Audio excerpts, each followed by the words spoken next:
The Dangerous Psychopath, the focus of Audio Digest Psychiatry, Volume 25, Number 1, featuring J. Reid Meloy, Associate Clinical Professor of Psychiatry, University of California, San Diego. I want to begin by having us imagine that we're taking a journey with anthropologist Jane Murphy, and we're hearing her words as she's talking to us. The Yupik-speaking Eskimos have a name, Kunlangeta, for the man who repeatedly lies and cheats and steals things and does not go hunting, and when the other men are out of the village, he takes sexual advantage of many women. Someone who does not pay attention to reprimands and who is always being brought to the elders for punishment. One Eskimo among the 499 on their island was called Kunlangeta, K-U-N-L-A-N-G-E-T-A. When I asked what would have happened to such a person traditionally, one of the Eskimos said to me, somebody would have pushed him off the ice when nobody was looking.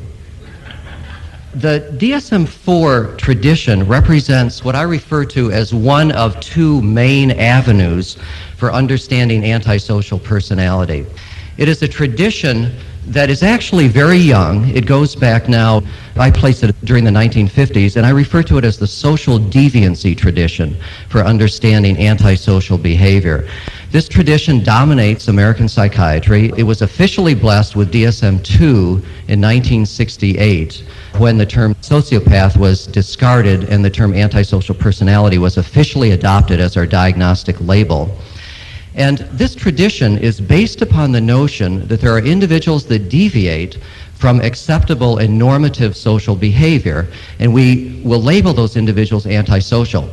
Now, one of the paradoxes of this diagnosis is that it has been defined and researched and promulgated by a wonderful researcher named Lee Robbins, who continues to be at Washington University in St. Louis. Dr. Robbins is a sociologist, and that is why this is a diagnosis that is defined by social deviancy and generally not defined by internal traits or internal characteristics. Now, if we look at the diagnosis here, we can see that it's been simplified for an age at least 18, and we have the conduct disorder necessary diagnosis. This becomes a forensic problem, of course, if you can't document conduct disorder prior to age 15. And of course, we must do this even in an adult. We must have documentation of CD prior to age 15, or we can't make the ASPD diagnosis in adulthood. This is particularly problematic with youngsters that go on to become ASPD in adulthood who come from upper socioeconomic status positions where their parents have been able to redefine their CD in early childhood as dysthymia and have them privately psychiatrically hospitalized, and their records don't contain the data that supports a CD diagnosis. We now have 7 criteria that need to be made for this diagnosis, 7 that we need to have 3. It's a polythetic formula where we need 3 out of 7. And as we very quickly go through these to refresh our minds, you'll note that most of them focus on very measurable, objective behavioral characteristics. The first one refers to unlawful behaviors that are grounds for arrest. Number 2, irritability and aggressiveness, again operationalized by repeated physical fights or assaults. 3, consistent irresponsibility as indicated by repeated failure to follow and sustain work behavior or honor financial obligations. Number 4, impulsivity or failure to plan ahead. This tends to be a little more inferential in terms of understanding the nature of impulsivity. I had a doctoral student that just finished her dissertation, and she looked very carefully at the literature on impulsivity, found it to be a very complex and also rather ambiguous term, but also was able to identify that we need to assess 3 domains of impulsivity in order to really speak to that term. And we can measure the domain of motor impulsivity, the domain of emotional impulsivity, and the domain of cognitive impulsivity now.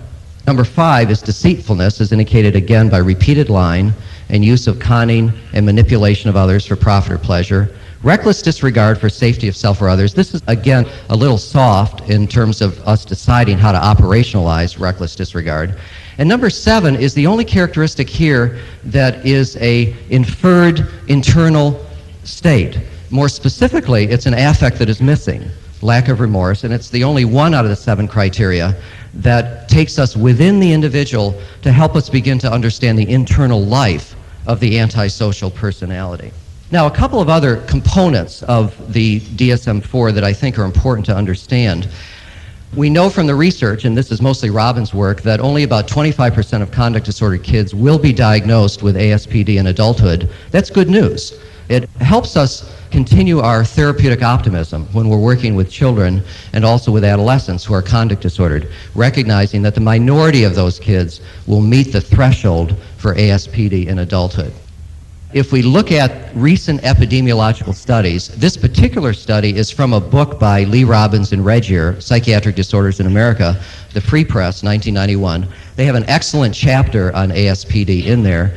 One of the things about epidemiological research, if you follow it, is that about the only personality disorder that is ever traced is ASPD, and that is because it is the most reliable of the personality disorders. It has the highest interjudged reliability because of the behavioral measures that are involved in the criteria. So we get high judge and rater agreement on this diagnosis, unlike the other personality disorder diagnosis. It will meet epidemiological thresholds for research, and therefore it will get used in various studies. That's the good news from the ASPD diagnosis.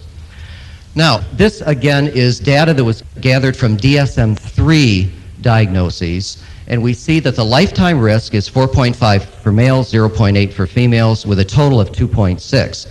This is a gender-related disorder. It is a disorder that predominates in males, and this is a very stable finding. However, one of the things that Lee Robbins has pointed out in her research is that over the past 20 years, there has been a slight increase in the diagnosis of ASPD in the United States, and also the sex ratio is decreasing. In other words, the women are catching up. Now, I think that there are sound biological parameters here that are never going to allow for the absence of a gender difference. But the sex ratio is decreasing as we see a larger proportion of females meeting this diagnosis relative to males. A more recent epidemiological study by Kessler, Kessler, out of the University of Michigan. This was published in the Archives of General Psychiatry, I think in January 1994. And what they found was that the lifetime risk was a bit higher. So the best ballpark figures I can give you is a 5% risk for ASPD in males, a 1% risk for ASPD in females. Now, if you'll notice, the median duration from first symptom to last in this diagnosis is 20 years. That may surprise some of you to note that after 20 years, most of these fellas will fall below the threshold for being diagnosed with ASPD. So in a sense, from a medical perspective, it is a disorder that goes into remission.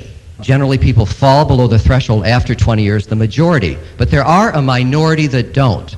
20% will still meet criteria for ASPD at age 45. I think that in these studies, even though they don't use the term, these are the severe psychopaths that make up about 1/3 of ASPDs, and we'll get to that in just a moment. Now, the second tradition. This is much older. In fact, this tradition goes back 100 years to German psychiatry, where if you happened to be like the fella that the Eskimos are inclined to push off the ice floe, but you happen to live in Germany, you would have been diagnosed as being a constitutional psychopathic inferior. That was the official nomenclature. Now, notice in that term the weaving of morality and scientific striving. And also notice the notion of the bad seed that's implicit in late 19th century understanding of this disorder. Now, the tradition that I'm speaking of here is a tradition that I refer to as the internal trait tradition for understanding chronic antisocial behavior. I use the term psychopathy or psychopathic to describe these individuals, and this has been a term that has oftentimes clinically resonated much more effectively with those of us in the mental health field and also those of us in the legal environment than the term antisocial personality. People seem to grouse less about the term psychopath than they do about the term antisocial personality for some very good reasons. The benchmark for the term psychopathy and understanding the psychopath was a book published in 1941 written by a psychiatrist named Hervey Cleckley, not Harvey, Hervey, which may have been the reason he wrote the book. But Dr. Cleckley wrote a book called The Mask of Sanity, where he documented his clinical work with a number of psychopathic individuals, both locked up and those in society. And it's a wonderful book that continues to be available in paperback, and I recommend it to you if you're not familiar with it. He also wrote a second book that he co-authored called The Three Faces of Eve, which his name is not associated with because he was the second author on it. The best work and the best writings on psychopathy and psychopathic personality in the 40s and 50s were in the psychoanalytic literature. The person who came along, and I consider the preeminent researcher in this field, is Robert Hare, H-A-R-E. Bob is at the University of British Columbia, and he started out as an experimental psychologist focusing on psychophysiology.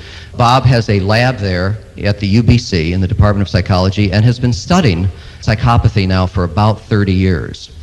And he's a remarkable researcher. He would love the words of Martin Orne, who's a psychiatrist and psychologist at the University of Pennsylvania. "In God we trust, all others must have data." He tends to be a rigorous empiricist. He's not into speculation, and his research is methodologically, I think, very, very strong, and it is pervasive in the literature now. What he did was he took the criteria that Cleckley had developed, the 16 criteria for understanding the psychopath, which essentially were clinically derived by Dr. Cleckley in his own experience, and he empirically designed an instrument for assessing psychopathy. This instrument is called the Psychopathy Checklist Revised, or the PCLR for short. This is the best instrument for assessing psychopathy that exists. It is reliable and valid. This was published in 1985, the revised version. The first version was published in 1981 in Personality and Individual Differences, which is a British journal. And the instrument in its current form consists of 20 items over which we assess the psychopathic individual. It is a semi-structured interview. I was very pleased to have it mentioned in the past several days, particularly Dr. Becker mentioning it, and also it appearing as the first criteria in Chris Webster's new book in assessing violence risk. That didn't surprise me because it has emerged as a very powerful instrument in determining violence risk, and also as an instrument that contributes a large amount to the variance in understanding violence risk in individuals. Now, if you dig into this instrument, this 20-item instrument with factor analysis, you get a statistically sound inside look at the psychopathic individual. And we find that there are two factors with the items, the 20 items, generally clustering, about half of them cluster around factor 1 and half cluster factor 2. Now, the first factor is aggressive narcissism. Again, this is my term for the first factor. Bob Hare's term was a bit longer. It was a callous and remorseless disregard for the rights and feelings of others. I feel like aggressive narcissism captures it better and also introduces an important notion, and that is the necessary narcissistic character pathology that I think underscores individuals that are psychopathic. And secondly, chronic antisocial behavior is the second factor. Now, if you do a factor analysis of ASPD, the Antisocial Personality Disorder criteria in the DSM series, what you find is there's only one factor, and it's number 2. Chronic antisocial behavior. So in a sense, our DSM series is only seeing half of the elephant. And it's important to understand that there's another very important aspect to psychopathy or the psychopathic individual that is missed by the diagnosis in the DSM series. And that is the first factor, aggressive narcissism.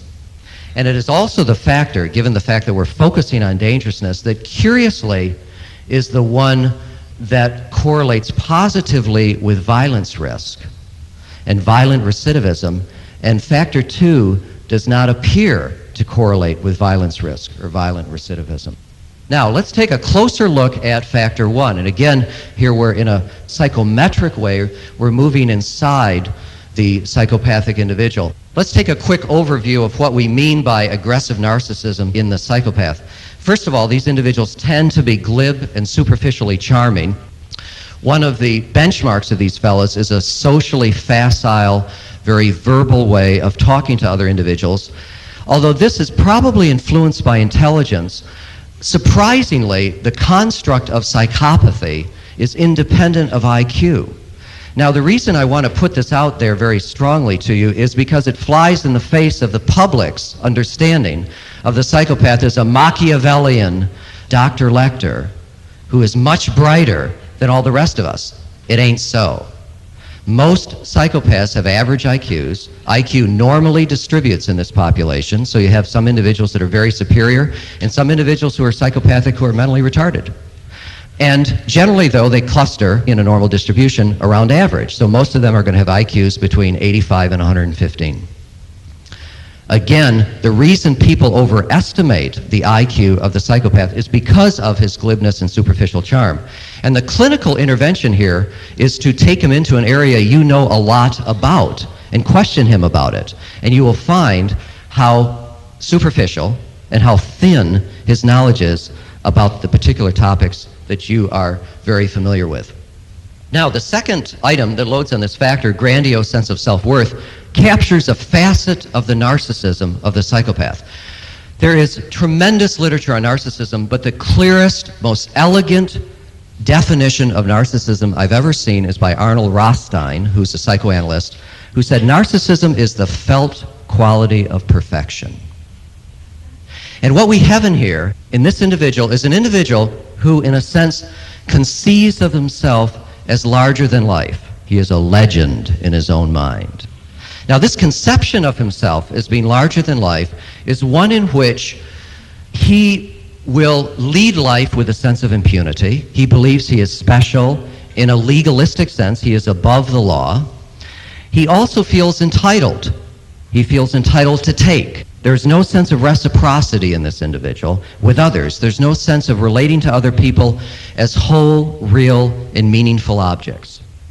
The grandiosity is not necessarily defensive, and this is important clinically too, because sometimes we infer that if these individuals are as grandiose as they appear to be, it must be defensive. It must be hiding a deeply wounded, depressed, sad individual.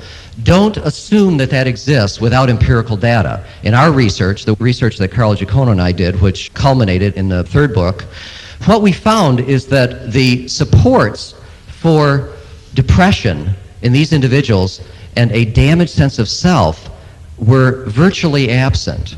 And this comes from a very large sample in our book. We have a sample close to 400 individuals, children, adolescents, adults, males and females. So we have a respectable N, and there is not support there for what oftentimes is clinically assumed to be a compensation, that is the grandiosity, a compensation for their depression. So look carefully before you see that in the patient. It may be your wishful projection.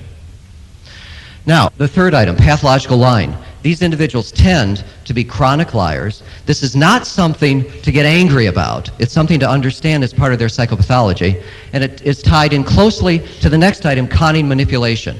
And that is, these individuals will want to put something over on you, to use Ben Burston's phrase, who again was an analyst that wrote an excellent book called The Manipulator. I think it's Yale University Press, 1971 or 72. That is still available. And what he identified was a manipulative cycle in these fellas. He didn't actually use the term psychopath, but what he did was he talked about the way in which they will, almost in a compulsive fashion, deceive other people. Dynamically, what we have here is an individual who will need to devalue other people in order to enhance his grandiosity. So he will go through life leaving a path of hurt and wounded and angry and humiliated individuals because of this need to enhance himself through the devaluation of others. He will chip away at you. If you have worked or had contact with psychopathic individuals, what you will notice is that they chip away at your self-esteem. You feel less than you did when you first started talking to them. It may be a subtle comment about your tie or the blouse that you're wearing. It may be a comment about your professional background.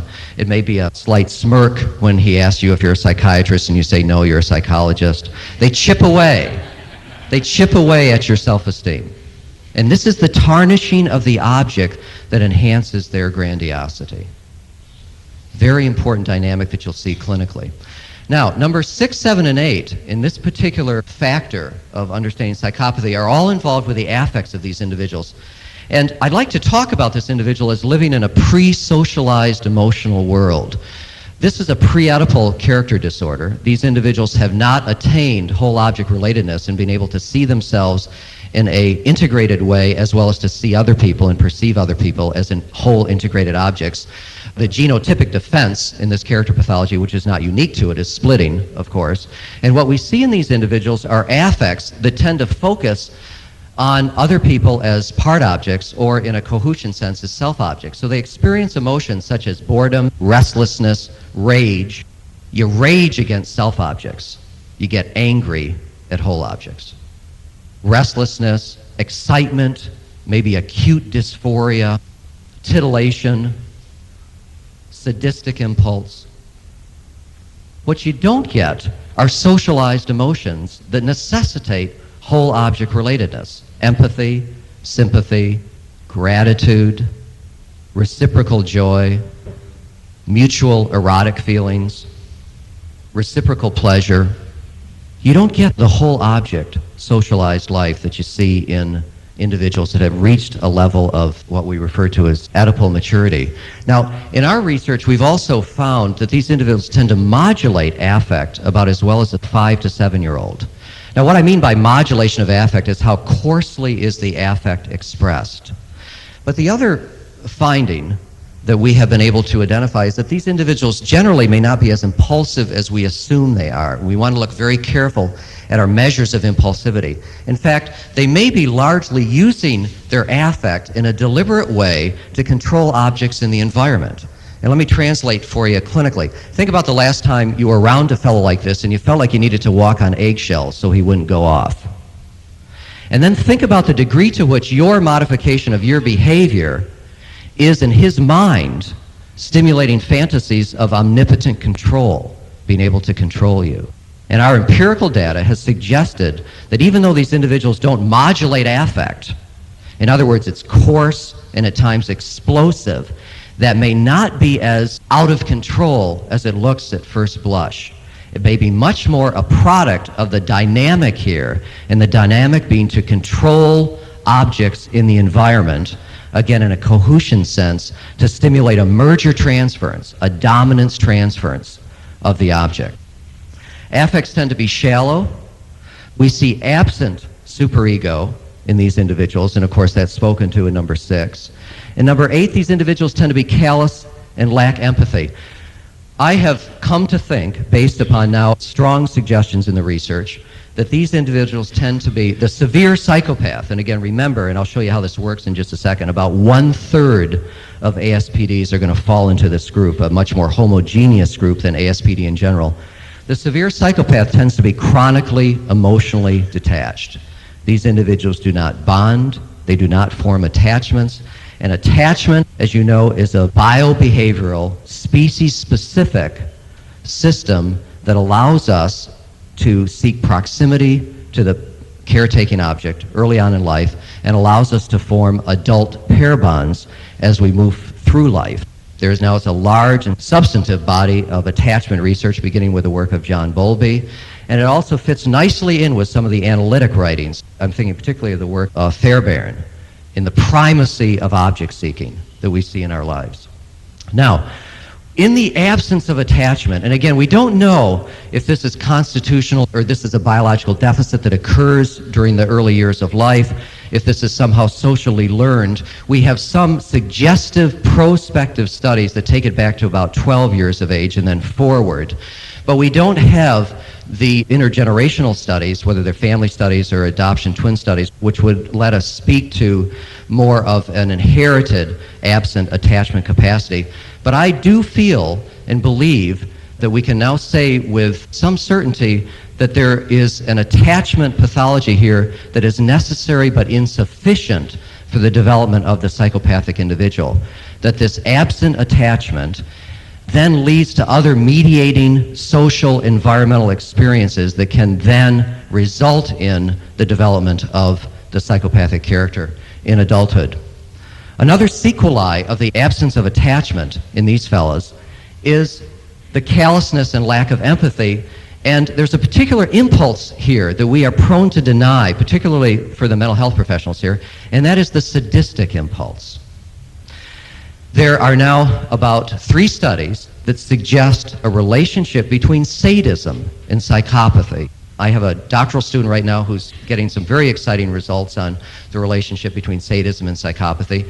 It's also been suggested in other work. I'm thinking particularly here of a study by Dietz, Hazelwood, and Warren on the sexually sadistic criminal and his offenses that was in the Bulletin of the American Academy of Psychiatry and Law. I think that was 1991.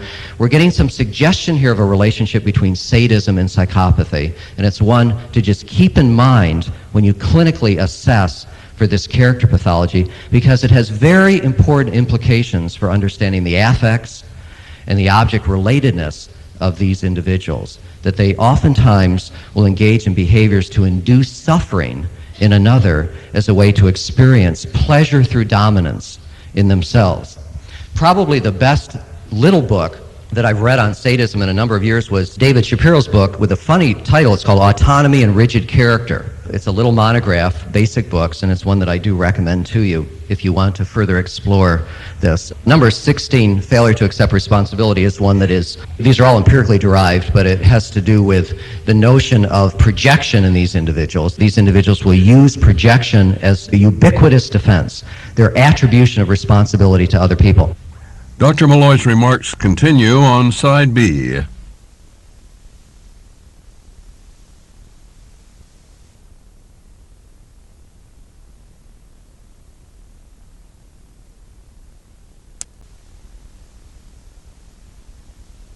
Side B, Audio Digest Psychiatry, Volume 25, Number 1, returns to J. Reid Meloy on the dangerous psychopath. Number 16 also, in this notion of projection as a defense, is very important in terms of psychological testing of these individuals.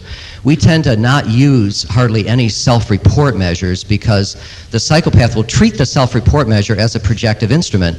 And if there's a lot of face validity, in other words, it's obvious on the test what you're measuring, he will give that to you on a silver platter.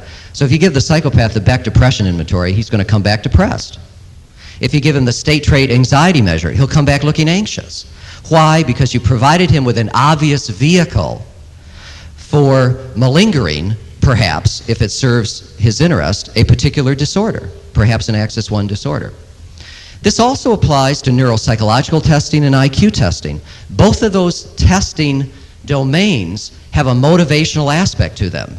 And it's very difficult to push the ceiling on neuropsych measures and IQ measures, but you can certainly drop the floor.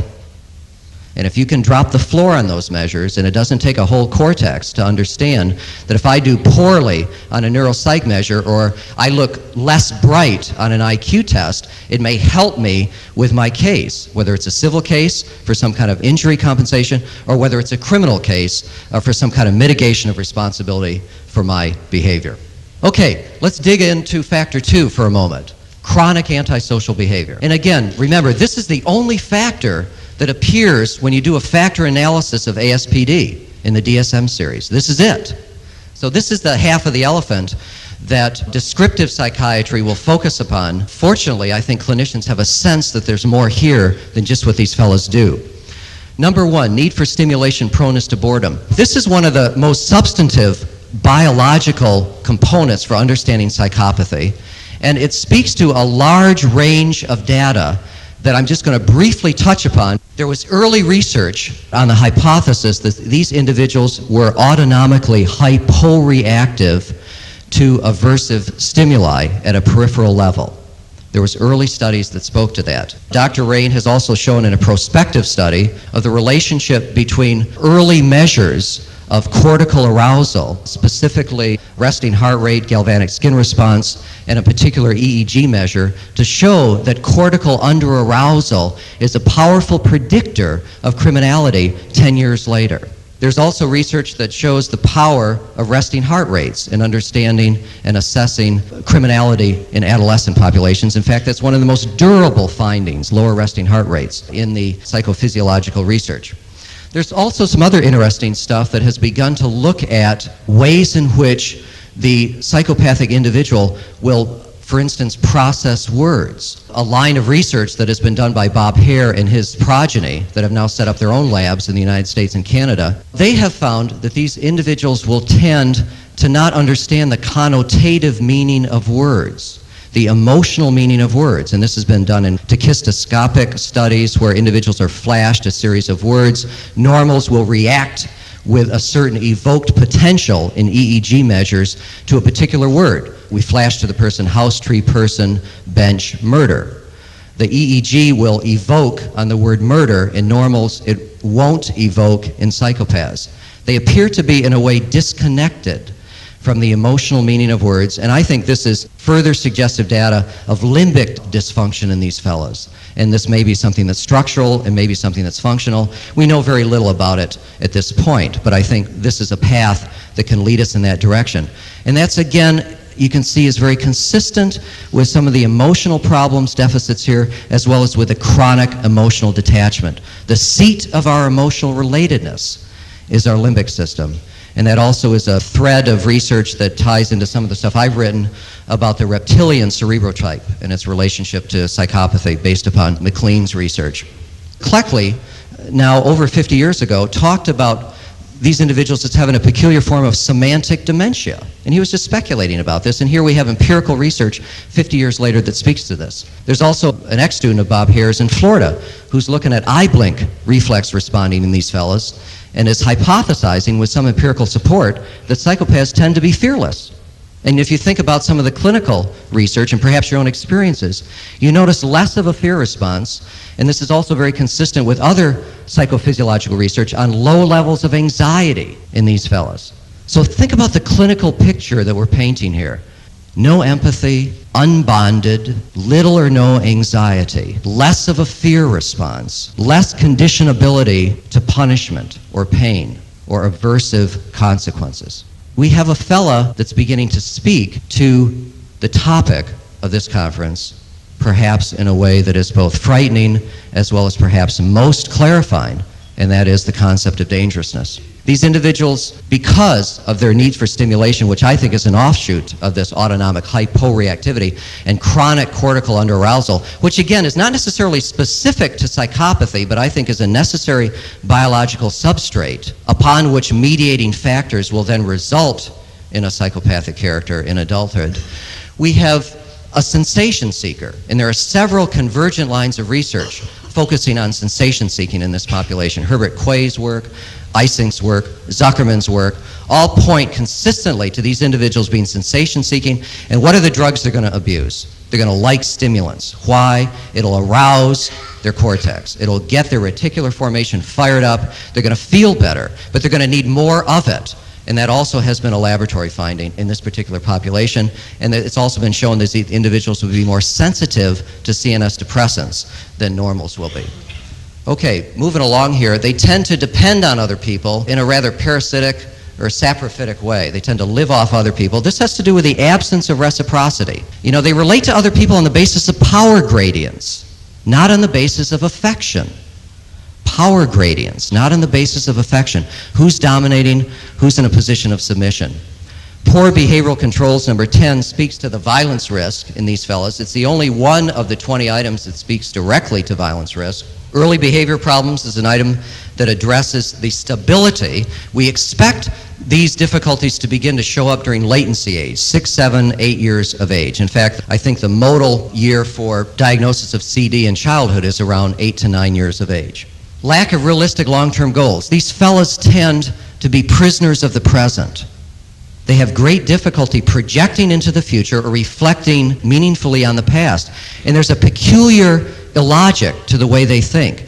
They tend to not be able to foresee the long-term consequences of their actions. So for instance, you will have individuals that on the short-term basis will be very clever and very manipulative, but on the long-term basis they self-destruct. And confirmation of this, you can pick up a national newspaper any week and read about a prominent individual who has taken the tumble and appears to be much more psychopathic than people recognized him to be, yet his short-term manipulation was very effective. Some examples: Willie Sutton, a bank robber from the 1920s, robbed banks in a very, very prodigious way. When he was sentenced by the judge said, "Willie, why do you keep robbing those banks?" And he said, "Well, Your Honor, that's where they keep the money." Now, on the face of it, that makes sense, but there's something peculiar about that logic. Another two fellows were robbing a 7-Eleven store, and again, these are all true cases, and they ran out of the store, and one of the fellows tossed the car keys to the other one and said, "You drive." And he said, "Why?" And he said, "Because I had my license suspended by the DMV last week." Another fella was doing methamphetamine with his girlfriend, and he had a .357 loaded Magnum next to him on the floor. You know, you never know when you're going to need to defend yourself. And in probably a state of paranoid rage, he killed his girlfriend. And this was a San Diego case, and he decided he needed to flee the country. So he started driving toward Canada. He was arrested in Oceanside.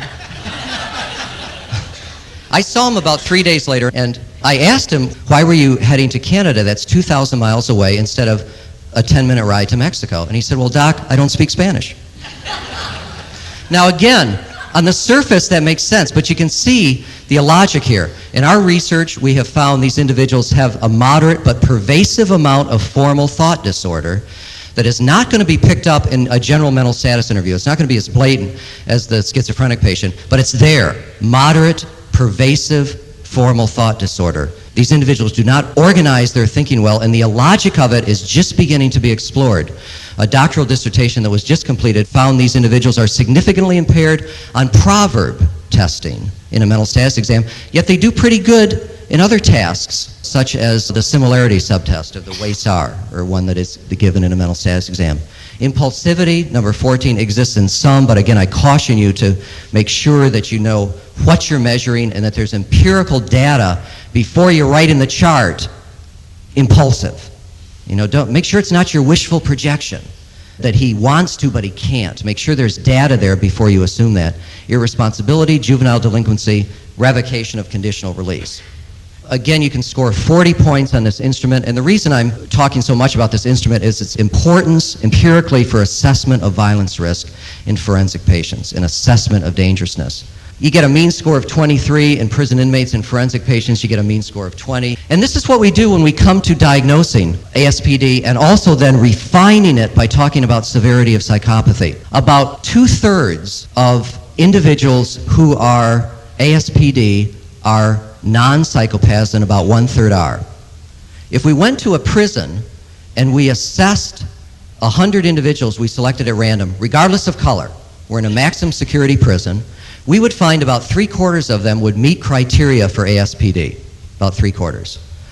But if we then assess them on severity of psychopathy, only about 25% of the entire population, or 1/3 of the ASPD population, would elevate 30 or above in terms of their severity of psychopathy, putting them above the research cutoff for labeling somebody as a psychopath. For clinical purposes, we push that 30 up to 33 because of the standard error prediction. This is how the ASPD fits together with psychopathy, and when I do a 5-axis diagnosis, after the ASPD on axis 2, I will put in parentheses severe psychopath, moderate psychopath, mild psychopathy, and then below that, I'll just write a brief paragraph as to what I mean by speaking about degree of psychopathy. Why do I do that? Well, because of the validity of this work. This is not another psychobabble term without validity, and of course we need to always look for that when we are addressing a term in our field, and that is there truth in this? Is there utility? Dr. Meloy comments now on aggressive narcissism versus antisocial personality disorder. One of the troubling areas of ASPD is its relationship to socioeconomic class, IQ, and education. You're more likely to be diagnosed with antisocial personality if you come from a lower socioeconomic class, if you're not very bright, and if you're not well educated. It only correlates with factor 2 on the psychopathy measure. It does not correlate with factor 1. Now what that translates into is that we have a nice measure here that appears to be rather robust in terms of not being influenced by IQ, socioeconomic class, or education, that we can isolate where it does affect it on factor 2, unlike the ASPD diagnosis. And so we can have a fella who might be psychopathic, who worked for Kidder Peabody on Wall Street and recently got in a little trouble there, and we might have a fellow who's psychopathic who is head of a gang of Crips in Southeast Los Angeles.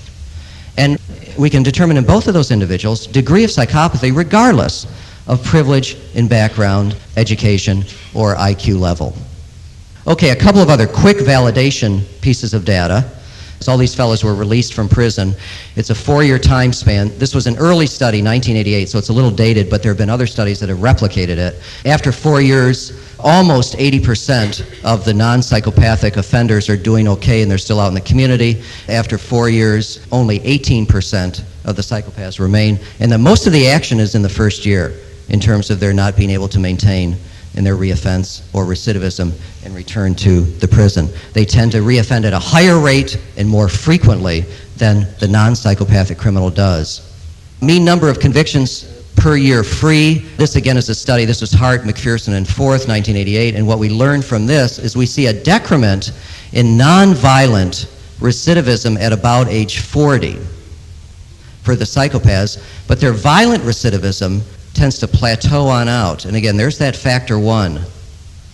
So we see a very strong decrement about age 40 for the psychopath in terms of nonviolent offending, but we don't see much of a drop in terms of violence risk or violent criminality. And this, again, is a cohort that's being followed and that can tell us a lot about the degree of risk in these individuals, and also will provide us data in terms of mortality of psychopathic individuals, which we have very little on, except anecdotally that they will tend to die sooner than other people. Okay, violence and psychopathy. What we know from the research in terms of violence and psychopathy, this is ongoing work that is being done by a number of independent research groups, mostly in the United States and Canada. These are all comparisons to other criminals who are non-psychopathic. So these are not comparisons with normals out in the community. These are comparisons within a prison setting. What we find that psychopaths tend to be more violent than non-psychopathic criminals. They tend to commit more crimes. They're more likely to use a weapon, particularly if they have higher than average IQ. Now this is very important for those of you that work in forensic hospitals. If you have a fella that comes in and is determined in the course of evaluating him, my hope is with an instrument like this, and you determine that he's quite a severe psychopath in addition to his ASPD, and you've done it in a reliable and valid manner, and he's got an IQ of 135, and he's in your hospital, you have a very dangerous person in your midst who's going to be very disruptive of the clinical work on the unit, who may pose a specific physical threat to both patients and staff, and will probably prey on other patients on the unit. And you want to be very, very careful with that kind of situation. And I know some of you are saying, well, we don't have any choice. Well, I understand that, but your task becomes risk management. It does not become rehabilitation. It becomes risk management of that individual and making sure the other patients are safe and the staff are safe from his predatory inclinations. They're more aggressive in prison, and violence does not seem to decrease with age, which is one that I've mentioned. Of course, eventually it's going to, but in a peculiar way, even into the 40s, these guys are like, you know, the little fella in that battery commercial that keeps going longer and stronger while all the other little characters have fallen over. Other decrements we expect, you know, around age 25 in violence, and we see that in the general population. These fellas keep on going and probably are that portion of antisocial individuals where their disorder does not remit with age. Okay, here's some other violent data on psychopathy. Material gain rather than emotional arousal. Their violence tends to be instrumental. It also tends to be directed towards strangers rather than acquaintance family victims. Now this may be just sort of a secondary finding, you know, related to the fact that these individuals are loners. One person said that to a workshop. Well, they don't have any friends, so of course, you know, their targets are going to be strangers. And that's something to at least think about. But they do identify themselves as loners, and they tend to have histories of being reclusive and isolated. But this is not necessarily a schizoid character. These individuals tend to be very comfortable with being by themselves, yet they tend to interact aggressively, unlike the schizoid individual, with their objects in the real world, whether that's a human being or whether it is property. So they may, in a sense, oscillate between this sort of intact, narcissistic aloneness, not lonesomeness. If you don't have the capacity to affectionately relate and bond to somebody, you don't have the capacity to experience the loss of an object. So you won't feel lonesomeness. You may be alone, and you may be a loner, but you may not be lonesome. These fellows will pick up how to act as if they're lonesome from you as a clinician or from other patients. But the internal experience may be absent completely for them. You have to be very careful about assuming affects and internal experiences in these fellows that may not be there. Now, the stranger victims is an important violence notion in this population because most of the violence we see in our society occurs within a bond, within an attachment paradigm. It's a violent attachment. And what we see in these fellows is that they don't get violent generally toward individuals they're bonded with, the few that there are, but they generally will go after strangers, and this goes against what we see in terms of the national data, in fact the worldwide data, in terms of who are likely victims of violence. They also tend to target male rather than female victims. Now, a point I want to make here that I think sometimes gets lost, particularly in this time of political correctness, and that is that you're much more likely to be a victim of violence in this society if you're a male than if you're a female. That's the data. Now, that is not meant to denigrate the amount of research and attention that's being paid to the violence perpetrated against women in our society, but it's to make an empirical point that you're more likely to be victimized by violence if you're a man in this society than if you're a woman. And these guys fall right into what we'd expect, that they tend to target males rather than females. And their violence is predatory rather than affective, and it's callous, cold-blooded, or part of an emotional display. And I emphasize the term display down here, the word display. Now, what do we mean by predatory versus affective? One of the areas that I've been doing some work in was to begin to work with a scheme that developed in the late 60s, early 70s that came out of experimental cat research. And this was to look at violence from a biologically based perspective where it was either affective or predatory. Some of the early researchers on this was a fellow named Chi, C-H-I, and Flynn. Reis did work in this area, R-E-I-S. Burr Eichelman has been the person who has focused on this most in its relationship to clinical management of the violent patient. And then my contribution to this work has been a forensic understanding and application and elaboration of it for use in legal and forensic settings. The idea being here that we have two modes of violence that are somewhat biologically distinctive, that involve different neurochemistries and also involve different neuroanatomical pathways, although the research in terms of humans is only inferential and suggestive. The much more substantive research in this distinction has been done with animals. My hunch is if we had the ethical and the political ability to do this kind of research with humans, we would find distinctions like this. But with affective violence, we have a garden variety mode of violence that we see in our society. Intense autonomic arousal precedes it. The subjective experience of conscious emotion, usually anger or fear, its reaction to and its immediate violence. There's always a threat in affective violence. The goal of affective violence is to reduce the threat, rapid displacement of the target. It's very time limited, seconds or minutes. It's preceded by public ritual. It's primarily emotional, and there's heightened and diffuse awareness. This is the garden variety mode of violence that we see in our society. Most of the folks that you will encounter in prison, in jails, in hospital settings have perpetrated this mode of violence. But the focus in terms of dangerousness, in my opinion, is on this mode of violence, which mental health professionals have a peculiar propensity to deny exists in human beings. Law enforcement people are much more accepting of this, but we mental health professionals with our therapeutic optimism like to believe that generally we don't do this to each other. We do.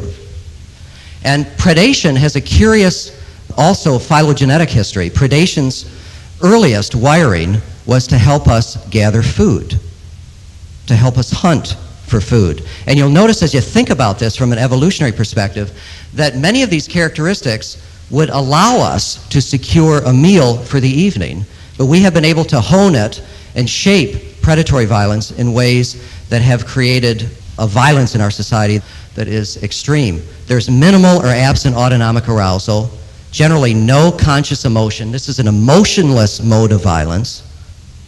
The violence is planned, purposeful. There's generally no or minimal perceived threat. And there are generally multi-determined and variable goals. Now, the goals could be anything from money to securing turf to intimidation, to elimination of a prosecution witness, to revenge, to sexual gratification. We see predation being used to carry out acts of sadistic sexual gratification and other methods of sexuality. In some of the paraphilias, there's much more predation than you're going to see in others. That's one of the reasons why generally, for instance, extrafamilial pedophiles are going to be more psychopathic than those incest dads, and they're going to be much tougher to treat with much higher levels of recidivism. So sexual goals can be an important variable here. No displacement of the target, and then some other ones here in terms of the behavioral sequence and private ritual, which has to do with fueling, the person fueling his own narcissism before he engages in this behavior. And it's primarily a thinking and wishful mode of violence, not an emotionally based one. Now, as you ponder this, think about what I've told you about the psychopathic individual, and think about the degree to which he is hardwired and perhaps soft-wired to be a very good predator, because the characteristics in his pathology and his personality will support many of these aspects of predation. And we now have several studies, we have actually 2 studies, that have shown empirically that when you group a sample of psychopathic individuals and compare them to non-psychopathic criminals from the same setting and look carefully at their violence histories, that what emerges is a mode of violence in the psychopaths that is predatory as opposed to affective, and a mode of violence in the non-psychopathic criminals that is affective rather than predatory. So we're having now some beginning, solid empirical research for this notion of predatory versus affective violence, and it also has important implications for treatment pharmacologically of patients and inmates. I'd refer you to Burr Eichelman's work on the psychopharmacological treatment of violence, because he makes this distinction and makes recommendations in terms of medication to be used. Thank you, Dr. Meloy. Audio Digest Psychiatry is produced twice each month by the Audio Digest Foundation, a nonprofit subsidiary of the California Medical Association. This tape is copyright 1996.